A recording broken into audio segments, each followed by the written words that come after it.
I'm down and somebody buys me better draw soup and eba, like my good day have started. Good day. So, I want to ask, how do you take emotions or how do you handle days that you feel down or days that you're very stressed out or your mind is having a roller coaster of different things that are coming up in a day? How do you take it? Okay, thank you for that question. Okay, the thing here is that to be in this school, like you'll be faced with a lot of emotional trauma. I won't lie. And now being my final year, I'm like, if you see me now, I know I'm going through a whole lot. Now to handle my emotions, I think about number one, my family. If I call my mom or call my dad, like their words of encouragement helps me to like try to continue.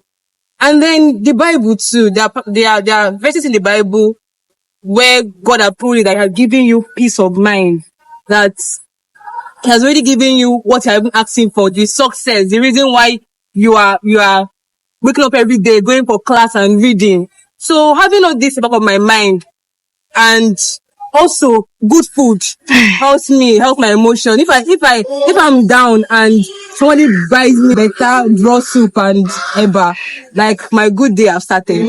Another thing again, yes, I'm a foodie, sorry to say. Yeah. So yeah, family, God, friends, having friends that are like your support partners, people that are going through the same thing with you, that will encourage you. It's what keeps me going. Like that kept me going since my first year till now. So that is that.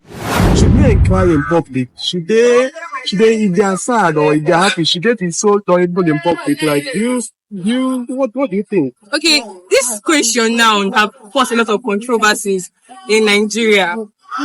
Like men and women are both in one class humans. And humans should be allowed to express themselves freely.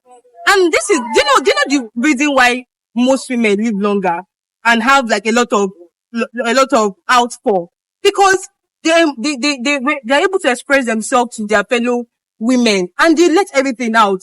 But because of the whole this thing in Africa, basically Africa, the whole stigmatization of men not being able to express themselves, like it has made our men to stay. That's why most times, like example now, if you used to use all these buses, you see an old man early in the morning is angry. What make him angry? Because of his day have not been going well for like let's say months. But nobody to express this to, so he bottles everything inside. And then you see men that lost their mom. They cannot, if they want to even cry, they're not allowed to like pour out their tears. They'll say that on a baker wine, or wine. Like they'll start saying a lot of things. Men are human beings. They're allowed to express their emotions in any form and any way it comes.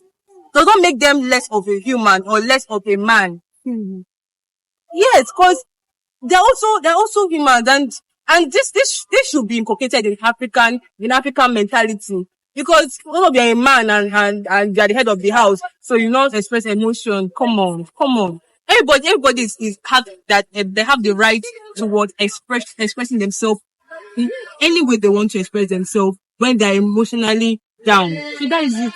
Okay. That is it. Okay, so thank you so much. So she's trying to say that men should actually express their emotions in public. They should actually show out if they are annoyed, if they are angry, if they are feeling down, if they are having a bad day, they should express themselves in public and allow people around them to know, oh, I'm feeling sad. Oh, this is how I felt today. And all. So thank you so much now. Okay, so the last question is, how do you handle criticism in public, or how do you handle public criticism or someone criticizing you or a friend criticizing you? How do you handle it?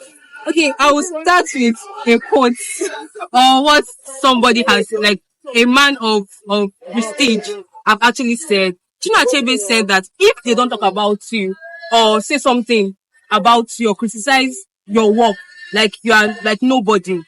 So criticism is something that I feel like every Christian and every human that wants to leave a mark on earth should be open to. So even Christ was criticized at some point in his life. So what more of you that is a human? Do you get?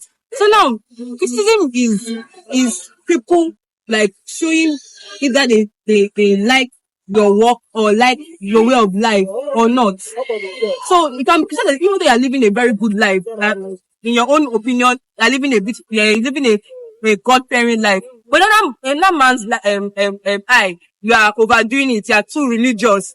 Do you get? So it's something that happens every day. But what is the point? Is how do you take those criticisms? How do you manage those criticisms?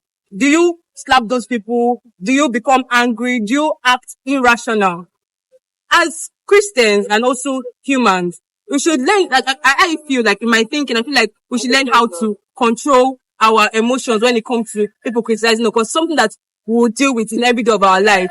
So basically, you can actually talk to those people or try to like talk to them as to them understanding your own way of life or how you have to take thinking. And if that don't come at a path, then you go your way, they go your way. There's no force in this life to maintain in a particular place to put a person. Do you get?